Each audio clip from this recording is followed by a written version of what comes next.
त्यो तिम्रो मेटाइदेऊ न, तिम्रो आँखाको रङ हेर्न मन छ।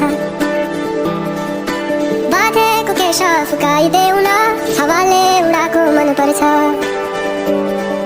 नढाक न मुहार शृङ्गार